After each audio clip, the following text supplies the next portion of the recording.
भीष्म इच्छा मृत्यु का वरदान पाए हुए थे और वह महाभारत के युद्ध में स्वर्ग सिधार चुके थे। कैसे, जानते हैं इस अध्याय में। संपूर्ण महाभारत कथा और उसके अंतर्गत भीष्म पर्व। नमस्कार, मैं आभा शर्मा जावास। अगर आपको ये प्रश्न सराहनीय लगे तो आप कंट्रीब्यूट कर सकते हैं। संजय ने कहा, महाराज, आपने जो ये बारंबार अनेक प्रश्न किए हैं वे सर्वथा उचित और आपके योग्य ही हैं, परंतु ये सारा दोष आपको दुर्योधन के ही माथे पर नहीं मरना चाहिए। जो मनुष्य अपने दुष्कर्मों के कारण अशुभ फल भोग रहा हो, उसे उस पाप की आशंका दूसरे पर नहीं करनी चाहिए। महाराज, जो पुरुष मनुष्य समाज में सर्वथा निंदनीय आचरण करता है, वह निंदित कर्म करने के कारण सब लोगों के लिए मार डालने योग्य है। पांडव, आप लोगों द्वारा अपने प्रति किए गए अपमान एवं कपटपूर्ण बर्ताव को अच्छी तरह जानते थे, तथापि उन्होंने केवल आपकी ओर देखकर आपके द्वारा न्यायोचित बर्ताव होने की आशा रखकर दीर्घ काल तक अपने मंत्रियों सहित वन में रहकर कलेश भोगा, सब कुछ सहन किया। भूपाल, मैंने हाथियों, घोड़ों तथा अमित तेजस्वी राजाओं के विषय में जो कुछ अपनी आंखों देखा है और योग बल से जिसका साक्षात्कार किया है, वह सब वृतांत सुना रहा हूं। सुनिए। अपने मन को शोक में न डालिए। नरेश्वर, निश्चय ही दैव का यह सारा विधान मुझे पहले से ही प्रत्यक्ष हो चुका है।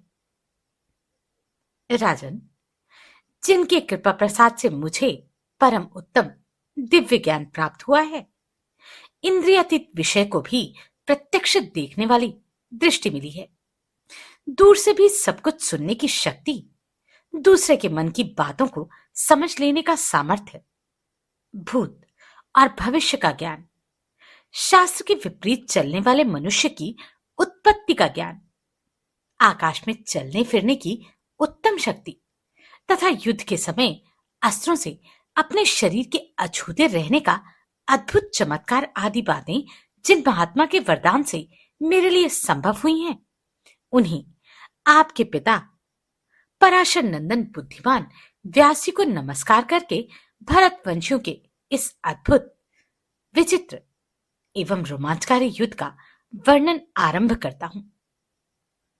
आप मुझसे यह सब कुछ जिस प्रकार हुआ था वह विस्तार पूर्वक सुने। महाराज, जब समस्त सेनाएं शास्त्रीय विधि के अनुसार व्यूह रचना पूर्वक अपने अपने स्थान पर युद्ध के लिए तैयार हो गई, उस समय दुर्योधन ने दुशासन से कहा, दुशासन, तुम भीष्म जी की रक्षा करने वाले रथों को शीघ्र तैयार कराओ। संपूर्ण सेनाओं को भी शीघ्र उनकी रक्षा के लिए तैयार हो जाने की आज्ञा दो। मैं वर्षों से जिसके लिए चिंतित था, वह यह सेना सहित कौरवों पांडवों का महान संग्राम मेरे सामने उपस्थित हो गया है। इस समय युद्ध में भीष्म जी की रक्षा से बढ़कर दूसरा कोई कार्य मैं आवश्यक नहीं समझता, क्योंकि वे सुरक्षित रहें तो कुंती के पुत्रों, सोमक वंशियों तथा सृंजियों को भी मार सकते हैं।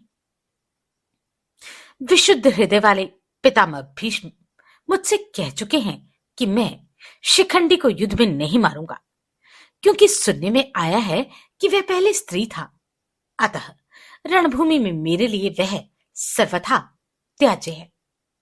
इसलिए मेरा विचार है कि इस समय हमें विशेष रूप से भीष्म जी की रक्षा में ही तत्पर रहना चाहिए। मेरे सारे सैनिक शिखंडी को मार डालने का प्रयत्न करें। पूर्व, पश्चिम, दक्षिण तथा उत्तर दिशा के जो वीर अस्त्र विद्या में सर्वथा कुशल हों, वे ही पितामह भीष्म की रक्षा करें। यदि महाबली सिंह भी आरक्षित दशा में हो तो उसे एक भेड़िया भी मार सकता है। हमें चाहिए कि सियार के समान शिखंडी के द्वारा सिंह सदृश भीष्म को न मरने दे। अर्जुन के बाएं पहिए की रक्षा युद्धामन्यु और दाहिने की रक्षा उत्तम मौजा कर रहे हैं। अर्जुन को ये दो रक्षक प्राप्त हैं और अर्जुन शिखंडी की रक्षा कर रहे हैं। अतः दुशासन भीष्म से उपेक्षित तथा अर्जुन से सुरक्षित होकर शिखंडी जिस प्रकार गंगानंदन भीष्म को ना मार सके, वैसा प्रयत्न करो। संजय कहते हैं, राजन, तदनंतर रात्रि के अंत में प्रातः होते ही रथ जोतो, रथ के लिए तैयार हो जाओ। इस प्रकार जोर जोर से बोलने वाले राजाओं का महान कोलाहल सब ओर छा गया। भरतनंदन, शंख और दुदुम्बियों की ध्वनि, वीरों के सहनाद, घोड़ों की हिनहिनाहट, रथ के पहियों की घरघराहट, हाथियों की गर्जना तथा गरजते हुए योद्धाओं के सहनाद करने, ताल ठोकने और जोर जोर से बोलने आदि की तुमुल ध्वनि सब ओर व्याप्त हो गई।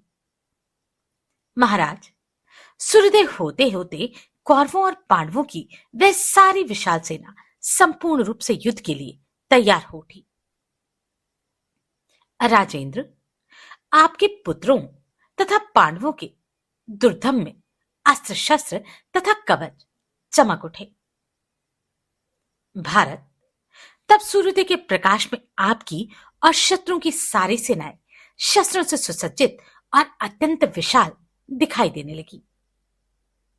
जाम्बुनंद नामक स्वर्ण से विभूषित आपके हाथी और रथ बिजलियों सहित मेघों की घटा के समान प्रकाशमान दिखाई देते थे। बहुसंख्यक रथों की सेनाएं नगरों के समान दृष्टिगोचर हो रही थी। उनके बीच आपके ताऊ भीष्म जी पूर्ण चंद्रमा के समान प्रकाशित हो रहे थे। आपकी सेना के सैनिक धनुष, खड्ग, रिष्टि, गदा, शक्ति और तोमर आदि चमकीले अस्त्र शस्त्र लेकर उन सेनाओं में खड़े थे। प्रजानाथ, हाथी, घोड़े, पैदल और रथी शत्रुओं को बांधने के लिए जाल से बनकर एक एक जगह सैकड़ों और हजारों की संख्या में खड़े थे। अपने और शत्रुओं के अनेक प्रकार के ऊंचे ऊंचे चमकीले ध्वज हजारों की संख्या में दृष्टिगोचर हो रहे थे। सुवर्ण में आभूषण पहने, मणियों के अलंकारों से विचित्र अंगों वाले सहस्त्रों हाथी सवार सैनिक अपनी प्रभा से शिखाओं सहित प्रज्वलित अग्नि के समान प्रकाशित हो रहे थे।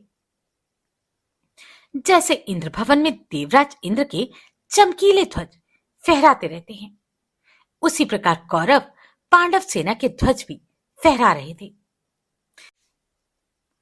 दोनों सेनाओं के प्रमुख वीर युद्ध की अभिलाषा रखकर कवच आदि से सुसज्जित दिखाई दे रहे थे। उनके हथियार उठे हुए थे। वे हाथ में दस्ताने और पीठ पर तरकस बांधे सेना के मुहाने पर खड़े हुए भूपालगण अद्भुत शोभा पा रहे थे। उनकी आंखें बैलों की आंखों के समान बड़ी बड़ी दिखाई दे रही थी। सुबलपुत्र शकुनी, शल्य, सिंधु नरेश जयद्रथ, बिंद, अनुबिंद, कैकेय राजकुमार, कंबोजराज, सुदक्षिण, कलिंगराज श्रुतायुद्ध, राजा जयसेन, कौशल नरेश बृहद्वर तथा भोजवंशी कृतवर्मा ये 10 पुरुष सिंह शूरवीर क्षत्रिय एक एक अक्षौहिणी सेना के अधिनायक थे। इनकी भुजाएं परिधों के समान मोटी दिखाई देती थी। इन सब ने बड़े बड़े यज्ञ किए थे और उनमें प्रचुर दक्षिणाएं भी दी थी। ये तथा और भी बहुत से नीतिज्ञ महारथी राजा और राजकुमार दुर्योधन के वश में रहकर कवच आदि से सुसज्जित हो अपनी अपनी सेनाओं में खड़े दिखाई देते थे। इन सब ने काले मृगचर्म बांध रखे थे। सभी बलवान और युद्ध भूमि में सुशोभित होने वाले थे और सबने दुर्योधन के लिए बड़े हर्ष और उल्लास के साथ ब्रह्मलोक की दीक्षा ली थी। ये सामर्थ्यशाली 10 वीर अपने सेनापतित्व में 10 सेनाओं को लेकर युद्ध के लिए तैयार खड़े थे। 11वीं विशाल वाहिनी दुर्योधन की थी, जिनमें अधिकांश कौरव योद्धा थे। ये कौरव सेना अन्य सब सेनाओं के आगे खड़ी थी। इसके अधिनायक थे शांतनु नंदन भीष्म। उनके सिर पर सफेद पगड़ी शोभा पाती थी। उनके घोड़े भी सफेद ही थे। उन्होंने अपने अंगों में श्वेत कवच बांध रखा था। महाराज, मर्यादा से कभी पीछे न हटने वाले उन भीष्म जी को मैंने अपनी श्वेत कांति के कारण नवोदित चंद्रमा के समान सुशोभित देखा। भीष्म जी चांदी के बने हुए सुंदर रथ पर विराजमान थे। उनकी तालचिन्हित सुवर्णमयी ध्वजा आकाश में फहरा रही थी। उस समय कौरवों, पांडवों तथा धृष्टद्युम्न आदि धनुर्धरों में संजय वंशियों ने उन्हें श्वेत बादलों में छिपे हुए सूर्यदेव के समान देखा। धृष्टद्युम्न आदि संजय वंशी उन्हें देखकर बारंबार उद्विग्न हो उठते थे, ठीक उसी तरह जैसे मुंह बाए हुए विशाल सिंह को देखकर क्षुद्र मृग भय से व्याकुल हो उठते हैं। भोपाल, आपकी ये 11 अक्षौहिणी सेनाएं तथा पांडवों की 7 अक्षौहिणी सेनाएं वीर पुरुषों से सुरक्षित हो उत्तम शोभा से संपन्न दिखाई देती थी। ये दोनों सेनाएं प्रलय काल में एक दूसरे से मिलने वाले उन 2 समुद्रों के समान दृष्टिगोचर हो रही थी, जिनमें मतवाले मगर और भंवरे होते हैं तथा जिन्होंने बड़े बड़े ग्रह सबूर फैले हुए देखे हों। राजन, कौरवों की इतनी बड़ी सेना का वैसा संगठन मैंने पहले कभी ना देखा था और ना ही सुना ही था। संजय कहते हैं, राजन, श्री कृष्ण द्वैपायन भगवान व्यास ने जैसा कहा था उसी के अनुसार सब राजा कुरुक्षेत्र में एकत्र हुए थे। उस दिन चंद्रमा मघा नक्षत्र पर था। आकाश में 7 महाग्रह अग्नि के समान उद्दीप्त दिखाई दे रहे थे। उदयकाल में सूर्य 2 भागों में बटा हुआ सा दिखाई देने लगा। साथ ही वह अपनी प्रचंड ज्वालाओं से अधिकाधिक जाज्वल्यमान होकर उदित हुआ था। संपूर्ण दिशाओं में दासा हो रहा था और मांस तथा रक्त का आहार करने वाले गीदड़ और कौए मनुष्यों तथा पशुओं की लाशों की लालसा रखकर अमंगल सूचक शब्द कर रहे थे। कुरुकुल के वृद्ध पितामह भीष्म तथा भरद्वाज नंदन द्रोणाचार्य, ये दोनों शत्रुदमन महारथी प्रतिदिन प्रातः उठकर मन को संयम में रखते हुए यही आशीर्वाद देते थे कि पांडवों की जय हो। परंतु वे जैसी प्रतिज्ञा कर चुके थे उसके अनुसार आपके लिए ही पांडवों के साथ युद्ध करते थे। उस दिन संपूर्ण धर्मों के विशेषज्ञ आपके ताऊ देवव्रत भीष्म जी सब राजाओं को बुलाकर उनसे इस प्रकार बोले, क्षत्रियों, ये तुम्हारे लिए स्वर्ग का खुला हुआ विशाल द्वार है। तुम लोग इसके द्वारा इंद्र अथवा ब्रह्मा जी का सालोक्य प्राप्त करो। यह तुम्हारे पूर्ववर्ती पूर्वजों द्वारा स्वीकार किया हुआ सनातन मार्ग है। तुम सब लोग शांतचित्त होकर युद्ध में शौर्य का परिचय देते हुए अपने आप को सुयश और सम्मान का भागी बनाओ। नाभाग, ययाति, मानधाता, नहुष और नृग ऐसे ही कर्मों द्वारा सिद्धि को प्राप्त होकर उत्कृष्ट लोकों में गए हैं। घर में रोगी होकर पड़े पड़े प्राण त्याग करना क्षत्रिय के लिए अधर्म माना गया है। वह युद्ध में लोहे के अस्त्र शस्त्रों द्वारा आहत होकर जो मृत्यु को अंगीकार करता है वही उसका सनातन धर्म है। भरत श्रेष्ठ, भीष्म के ऐसा कहने पर वे सभी भूपाल श्रेष्ठ रथों पर अपनी सेनाओं की शोभा बढ़ाते हुए युद्ध के लिए प्रस्थित हुए। भरतभूषण, इस युद्ध में भीष्म ने मंत्रियों और बंधुओं सहित कर्ण के अस्त्र शस्त्र रखवा दिए थे। इसलिए आपके पुत्र और अन्य नरेश बिना कर्ण के ही अपने सेनादों से दसों दिशाओं को प्रतिध्वनित करते हुए युद्ध के लिए निकल गए। श्वेत छत्रों, पताकाओं, ध्वजों, हाथियों, घोड़ों, रथों और पैदल सैनिकों से उन समस्त सेनाओं की बड़ी शोभा हो रही थी।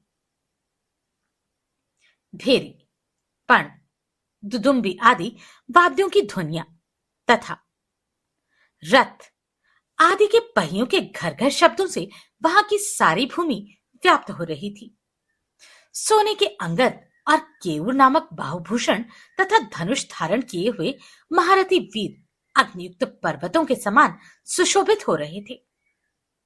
कौरव सेना के प्रधान सेनापति भीष्म भी ताड़ और 5 तारों के चिन्ह से युक्त विशाल ध्वजा पताका से सुशोभित रथ पर जा बैठे।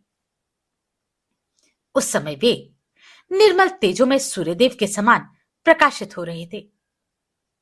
भरत श्रेष्ठ, महाराज, आपकी सेना के समस्त महाधनुर्धर भूपाल सेनापति भीष्म की आज्ञा के अनुसार चलते थे। गौवासन देश के स्वामी महाराज शैब्य अपने अधीन राजाओं के साथ पताका से सुशोभित राजोचित गजराज पर आरूढ़ हो युद्ध के लिए चल दिए। कमल के समान कांतिमान अश्वत्थामा सिंह की पूंछ के चिन्ह से युक्त ध्वजा पताका वाले रथ पर आरूढ़ हो समस्त सेनाओं के आगे रहकर चलने लगे। श्रुतायुद्ध, चित्रसेन, पुरुमित्र, विवंशिति, शल्य, भूरिश्रवा तथा महारथी विकर्ण, ये 7 महाधनुर्धर वीर रथों पर आरूढ़ हो सुंदर कवच धारण किए द्रोणपुत्र अश्वत्थामा को अपने आगे रखकर भीष्म के आगे आगे चल रहे थे।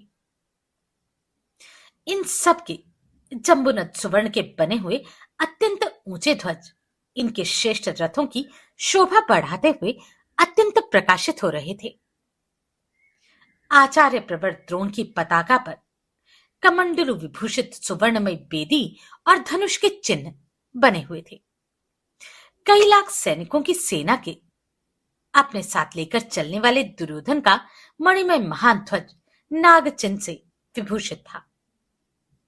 पौरव, कलिंगराज श्रुतायुद्ध, कंबोजराज सुदक्षिण, क्षेम धनवा तथा सुमित्र, ये 5 प्रधान रथी दुर्योधन के आगे आगे चल रहे थे। वृषभ चिन्हित ध्वजा पताका से युक्त बहुमूल्य रथ पर बैठे हुए कृपाचार्य मगध की श्रेष्ठ सेना को अपने साथ लिए चल रहे थे। अंगराज तथा मनस्वी कृपाचार्य से सुरक्षित पूर्व देशी क्षत्रियों की वह विशाल वाहिनी शरद ऋतु के बादलों के समान शोभा पाती थी। महायशस्वी राजा जयद्रथ वराह के चिन्ह से युक्त रजतमय ध्वजा पताका के साथ रथ पर आरूढ़ हो सेना के अग्रभाग में खड़े हुए बड़ी शोभा पा रहे थे। उनके अधीन 1 लाख रथ, 8,000 हाथी और 60,000 घुड़सवार थे। सिंधुराज के द्वारा सुरक्षित अत्यंत विशाल वाहिनी सेना रथ, हाथी और घोड़ों से भरी हुई शोभा पा रही थी।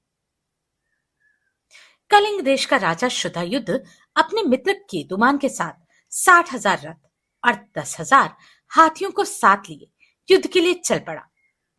यंत्र, तोमर, तुणीर तथा पताकाओं से सुशोभित उसके विशाल गजराज पर्वतों के समान प्रतीत होते थे। कलंगराज के रथ की ध्वजा पर अग्नि का चिन्ह बना हुआ था। वह श्वेत छत्र और चंवर रूपी पंखे से तथा पदक अर्थात कंठहार से विभूषित हो बड़ी शोभा पा रहा था। राजन, केतुमान भी विचित्र एवं विशाल अंकुश से युक्त गजराज पर आरूढ़ हो समर भूमि में खड़ा हुआ मेघों की घटा के ऊपर प्रकाशित होने वाले सूर्यदेव के समान जान पड़ता था। इसी प्रकार श्रेष्ठ गजराज पर आरूढ़ हो राजा भगदत्त भी वज्रधारी इंद्र के समान अपने तेज से उद्युक्त हो युद्ध के लिए आगे बढ़ रहा था। अवंती देश के राजकुमार बिंद और अनुबिंद भी भगदत्त के समान ही तेजस्वी थे। वे दोनों भाई हाथी की पीठ पर बैठकर केतुमान के पीछे पीछे चल रहे थे। राजन, रथों के समूह से युक्त उस सेना का भयंकर व्यू सर्वतोमुखी था। वह हंसता हुआ आक्रमण सा कर रहा था। हाथी उस व्यू के अंग थे। राजाओं का समूह ही उसका मस्तक था और घोड़े उसके पंख जान पड़ते थे। द्रोणाचार्य, राजा शांतनुनंदन भीष्म, आचार्य पुत्र अश्वत्थामा, बालिक और कृपाचार्य ने उस सैन्य व्यूह का निर्माण किया था। महाराज, तदनंतर 2 ही घड़ी में युद्ध की इच्छा रखने वाले योद्धाओं का भयंकर कोलाहल सुनाई देने लगा, जो हृदय को कंपा देने वाला था। शंख और दुदुम्बियों के घोष, गजराजों की गर्जना तथा रथों की पहियों की गड़गड़ाहट से सारी पृथ्वी विदीर्ण सी हो रही थी।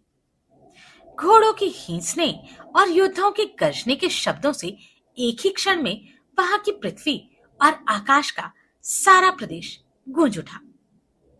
दुर्धर्ष नरेश, आपके पुत्रों और पांडवों की सेनाएं एक दूसरे के निकट आने पर कांप उठी। उस रण क्षेत्र में सुवर्ण भूषित रथ और हाथी बिजलियों से युक्त मेघों के समान सुशोभित दिखाई देते थे।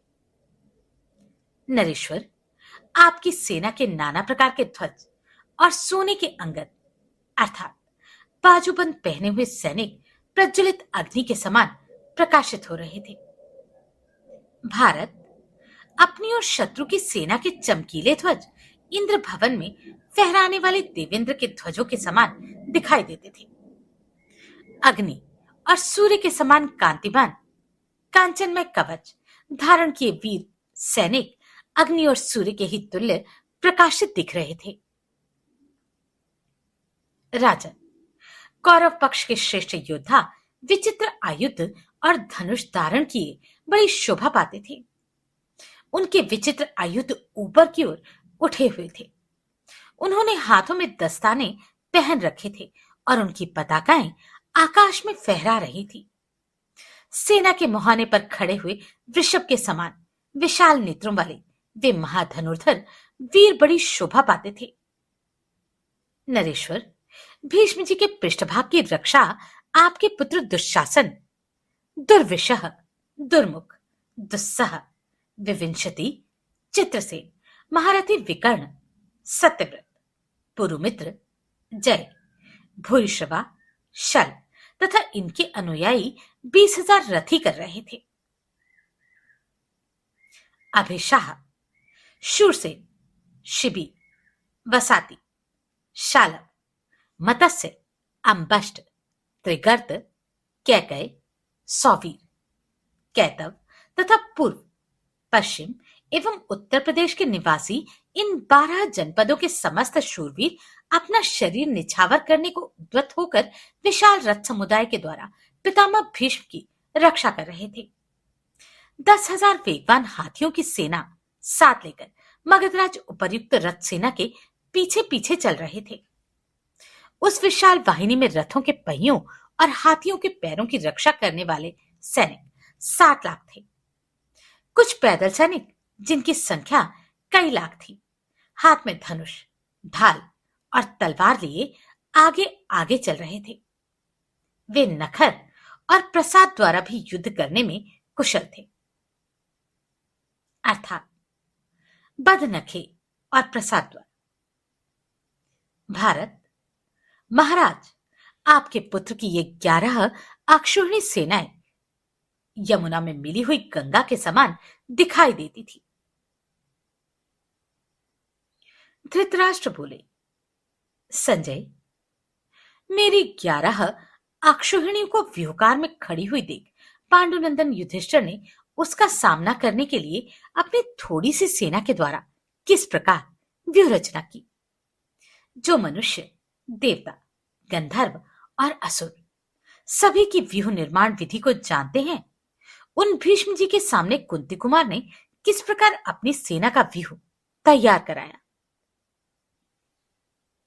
संजय ने कहा, राजन, आपकी सेना को व्यूहकार में खड़ी हुई देख धर्मात्मा पांडुपुत्र धर्मराज युधिष्ठिर ने अर्जुन से कहा, तात, महर्षि बृहस्पति के वचन से ऐसा ज्ञात होता है कि यदि शत्रुओं की सेना थोड़ी हो तो अपनी सेना को छोटे आकार में संगठित करके युद्ध करना चाहिए।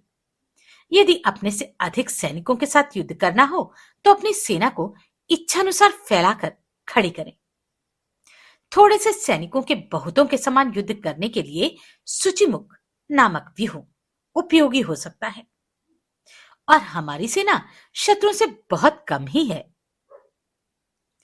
पांडुनंदन, महर्षि के इस कथन पर विचार करके तुम ही अपनी सेना का व्यूह बनाओ।